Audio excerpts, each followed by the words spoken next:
All right, hey, just want to welcome everybody. This is the first time Roger Godwin has been on social media in over 100 days. Must be a breath of fresh air. Dude, it's freaking awesome being off, to be perfectly honest. I've been over 100 days. I can tell you exactly how many days, actually. Yeah, let me tell you, you're not missing anything. Are you sure? I mean, there's stuff you're missing, but I don't think you're going to be missing it. I think I've been missing some hate, is what I've been missing. Yeah, there's a lot of that going on. So I've officially been off since May 30th to September 10th, which is today. And that is a total of 104 days off of social media. And how's it been?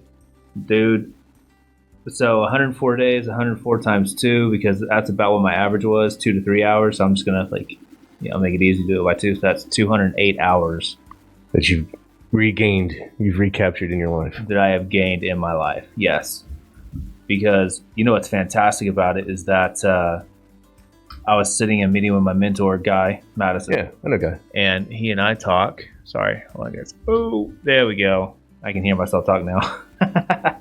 So, Guy and I were talking, and if you're 3 minutes late a day, Monday through Friday, 3 minutes to work, and that's only being late to one meeting, that's over 15 hours. It's almost 16 hours a year. 16 hours. That's a lot of, that's some time. That's some time right there. Yeah. I bet you sleep better too, though, since you're not on social media. Because I find myself waking up about 3, 4 o'clock in the morning, going down rabbit holes of videos and reading comments on people, and it's like, I don't know. I'm kind of a masochist when it comes to pain, so I endure those moments, and I hate them afterward because I'm just like, I lost out on 2 hours of sleep. Dang it. Sleep is really nice. I enjoy it. Yeah, no, I'm a fan, man. I love in the morning that my kiddos they come and jump into bed with me and Megan, and sometimes it's 1, sometimes it's 2. Izzy's really rare to come in, but man, I love it. It's one of the best things in the world. I love your kids. They're pretty awesome. Your kids are not afraid to get dirty. And they're not afraid to get dirty. Last time we came over, Riley and I, to say hi to you, they're like, there's mud everywhere, and they had this bucket, 5-gallon bucket, and there's mud and water in there, and they're just in there, just happy. And Riley's, I was like, hey, take your shoes off and, go and get in the mud. And she's like, no. Yeah, Riley's like, no, good. No, not. She's even looking down at the concrete and her toes, and she's just like, I had a mani-pedi done. No, I'm okay. Yeah, no. Man, I appreciate you saying that, man. One thing that Megan and I have done, and it's more so Megan for sure, is that we want our kids to be able to be children. Like, have some imagination. I don't know about you, whenever I was growing up, I lived on Southside. I'm surprised that my parents let me ride a bike around. Oh. Get on your bike, go. Even just where I lived. Back at dinner. Even where I lived, you couldn't go out front after dark or after a certain time because there were prostitutes and gangs and drug addicts everywhere. You're talking about down on 9th Street, right? Yeah. I remember Friday and Saturdays, this is a true story, we would sit on my front porch with our, we had a Honeywell system, and we had little buttons that would turn it off and alert the cops. But we'd sit on the front porch, and we would count to see how many times a car would come around the block before it picked up the hooker out down the street. That was our Friday, Saturday night. Wow. Family activity. Oh, that one. 3 times. Get the tag. Yeah, I grew up over in Little Mexico, over on South Side. How was that? In multiple places. Well, I learned some Spanish. You learned some Spanish? All the bad words. Yeah, of course. That's how you start. But we made. I don't know. I can't say we, but me. I made friends with the gangbangers, and the gang members, and it was fine. We had a cool little snow cone business, and they, during the summertime, they came over and got snow cones, and we all. The whole neighborhood did. So we were kind of like the cool people, I guess. And people, I don't know if they protected us or not, but they didn't mess with us. So, right. It was cool. We got messed with every now and then by the crackheads. Yeah, okay. Still do. Still do. you've had some really random things happen at your place. I've chased some people down the street with battle axes, pulled guns on people, pulled knives on people. I had to toss some people around. Had bricks thrown through my window. Yeah, it's been interesting. Yeah, no doubt. Well, and it's it is urban center. Yeah, but it's kind of expanding out. The way I look at it is the reason why I moved back is the crime was a little less because a different type of element came moving in, more upscale. And I've always looked at it as just pushing back against the darkness. That's why I'm there, because I just don't want to see that kind of environment. Those people win. No doubt. Yeah. It's like, this is my neighborhood. This is where I grew up. Absolutely. Right. Yeah. Well, and it's about being involved too. So I want you to. So one of the reasons why we're here is because you're going to be registering to vote. Oh yeah. I've already ready to hit the button. I just got to hit the button. And what I love about it is the fact that, Eric, you're 40 years old. 40 years old. And I can definitely say that Eric is one of my best friends in this world.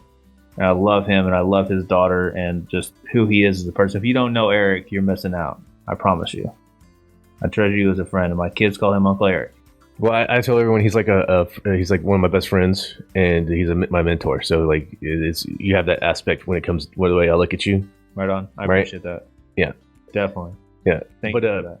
The reason why I'm registering to vote is because I've been paying attention to social media and just consuming the content, right? And I never wanted to vote before. I never really had a reason, but what I'm seeing, through all the videos and through all the stuff, it's driving me to vote. And I'm like, I need to at least cast my vote, because watching all this stuff, watching all this content, it stirs something up with inside of you, and you want to say something, but I don't vote, so you really can't say anything. So I try not to, but it's starting to stir and waking something up, and I'm just like, I'm going to start casting a vote. That's something that I at least have to do. Right, absolutely. Well, and there's a story. I love politics. I'm an elected official, and I've been there for quite a while because I wanted to be in a place of being able to make a decision and not just complain. I grew up in politics. My parents did initiative petitions all over the country, grassroots, all that stuff. And the biggest thing is that the biggest benefit, I think, that I like about all the chaos that's going on, because I still consume content. I just don't do it through social media. Mm-hmm. I do it through YouTube. I do it through listening to the radio, watching news, reading a lot of articles. And the thing that I like about all this chaos that's going on is that people are realizing that politics matters. Your vote matters. Whenever it comes to the presidential election, it's not going to matter, because since Clinton in 1998, I think is whenever he got elected, until even just the last election, I'm sure this election too, nothing has really changed. You got your blue states, you got your red states. There's 7, I think maybe 8 states that are swing states that really make the difference. Before that, the last president was George Bush Sr., and he had over 40 states. Can you imagine if Obama won 40 states plus, if Trump won 40 states plus? Like it kind of stayed, like it's always a squeaker, So I'm really excited about the fact that people like you are opening your eyes and you're seeing stuff that's different now. It's not the fact that, politics doesn't matter. It doesn't affect me. Defund the police, Black Lives Matter, all that stuff. All the Antifa nut jobs. And I don't care if you get offended. Antifa nut jobs. Well, I mean, another thing is like it's reaching people. It's starting to affect people in their homes. Because I had to. My cousin Joey works for home. I don't need to say who he works for. And another guy. We were at my house till 2:30 in the morning, pushing back against probably Antifa. They were there. They're up and down my block till 2:30 in the morning. They were smashing stuff up. Yeah, they're 2 blocks from my house, smashing up Bel Air and setting garbage cans on fire at the Flea. 2 blocks from my house. And the day before, they crashed and smashed windows in my neighbor's house, and that was like a smaller riot. But the next one that came that Sunday was a big one. CJ Bail Bonds all their windows are busted. Family Dollar, they just got their windows replaced, but up and down Classen and Chartel, you can see damage still, spray paint, and just the damage. And it was I was living in it, and that affected me. So it's not just paying attention to the content, but it's actually touching you, right? Yeah. Yeah, I think I am all about the free liberty of expressing your opinion and doing peaceful protests if they're peaceful. But you can't say, hey, this is a peaceful protest, and hold on, ignore that fire and that explosion that probably just happened, that Molotov cocktail. Mostly peaceful, but a little fiery. Mostly peaceful, but a little bit fiery. There you go. And this is not to be political at all. It's like, this is just life that's happening around us right now. But like I said, the number one thing that I'm glad about is the fact that people are paying attention. And guess what? Your vote matters. Right. And what really is really interesting is that most people never think about their local vote mattering. Mayors in Washington State, in Seattle, Portland, Oregon, Chicago, all over the country. And those mayors were elected to manage and to take care of the city, and they're not. Well, there was one report I saw just on the presidential election, the last one. And I don't know if this number is true, but I saw it on the news. 49% of people didn't vote, right? And that was just for the presidential election. So who knows what that number looks like? Yeah, there's only like 160 million that vote, and there's over 300 million in the U.S. And who knows what that number looks like you're talking about on the state level. Yeah. That's a lot of. I got elected with very minimal people. Like, I could count on my fingers and toes how many people voted for me. Who actually took the time to go vote for me. Yeah. But our city's really, it's pretty calm. It's pretty chill. We are there to serve the people, and we're very very conservative with our budget and doing things we need to. We take care of our city employees. We take care of the police. Take care of the fire. Whenever there's things going on, and I have personal opinions about the mandates of masks, and I vote against it every time. I'm on public. It's a public thing. I don't mind telling you, I vote against it, and it's because I think we're adults and we can handle ourselves. Well, with me with masks, is I don't like being told what to do, and so it just always just irks me. But I do landscaping, so I'm outside away from people this whole year, 12 hours a day away from people. And then I come home and I'm usually tired, and I just stay home and I go to bed. So I'm not really around people. Right. And then, I just do decide to go out on the day off, or when it's raining, or when I have Riley, and all this stuff just seems like it's changed so quick in front of my eyes. You can't even, take an Uber, you can't even walk down the aisle wrong at Walmart, and all these stuff's just changing. And I'm not around people, and I'm not in these places, And so when I do go there, like once every 2 weeks, it's just like the masks were growing, and these people were growing, and the stores were surreal before the mask mandate, when they knew it was about to come, right? People were just, you tell like they're on the verge, like you're stepping on eggshells in Homeland, because that's when like the water shortage was happening, and these people were just freaking out, and their buying pattern was so odd. The people in front of me, I remember Joey and I were talking about them. They go to the store to load up on wine and ice cream, and that was their. Because I remember everyone was talking about loading up and having enough in your home for like 1 to 3 months, right? And so people were going to the store. We're Joey and I, we have an inventory of what we have, and so we're going to load up on these certain things. At least we were already good for a month in the house with it before we even went to the store, right? So we went to get the second month, Gotcha. But like we're paying attention to people's buying patterns, wine and ice cream. Well, Nancy Pelosi has very expensive ice cream in her freezer, so maybe it inspired her. Maybe get some ice cream. Good job, Nancy. And that shampoo. Not talking about politics. Anyways, I know we have, but I'm really glad and thankful that even with, like I said, with all this chaos, I'm thankful that people are actually seeing that politics matters. Your vote matters.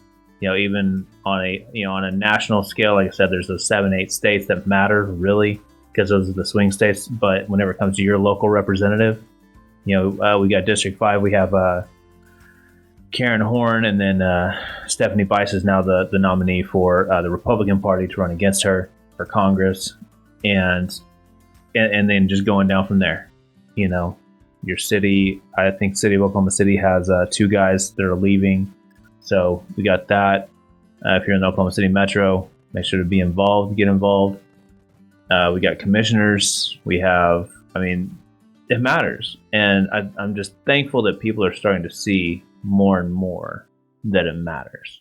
That's another thing is like, especially with the landscape of the nation right now. Like, do you want to see your city burn? Like, is it okay?